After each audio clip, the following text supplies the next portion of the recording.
I think this chapter was a very important chapter to learn about. I think that it's not really touched upon as much as it should be when you're first learning how to become a teacher. I think it's something that you kind of just learn through experience.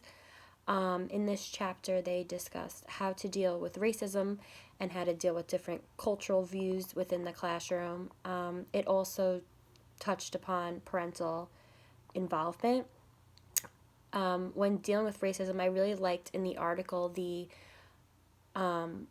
strategy with the hands and how that can help teachers and children communicate about some topics that may make them feel uncomfortable. So each finger represents what level they feel, how comfortable they are.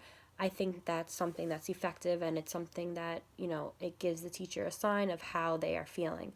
I think that's something that I want to start implementing in my classroom, so I know if a child is a little too uncomfortable with the conversation, then we can move on, or if they want to keep talking, they just hold up one of their fingers. Um, I also was really intrigued by the parental involvement aspect of this chapter. I think that um, it's something that before I was a teacher I didn't really understand, and now that I'm a teacher I see that there are a lot of children that their parents are not involved for various different reasons. It could be work, it could be that sometimes they're just not in the picture, or that there's something else going on at home. And it definitely does affect their behavior and their success within the classroom.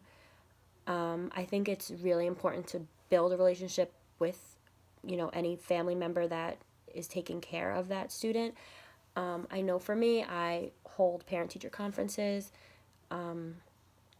I like to send out a questionnaire in the beginning of the school year so I can get to know each child's home life, family life, likes, dislikes, information about the parents as well, just so I get an idea of how much involvement there is at home. I also like to send home newsletters weekly so parents know what's going on in the school. I use the Remind app. I have an open door policy with that. So if there's anything that they would like to communicate with me about, they can always just text me. I also like to just invite parents in as much as, whenever they like. And they know that if they want to come in and just see what we're doing or see what we're learning. I send home a lot of at-home activities that they can do with their children. Because I have a preschool class, they don't get homework. But I do send home like information about new apps they can use on the phone or on the iPad that can help their learning. Just activities or strategies, since I do have a special education classroom.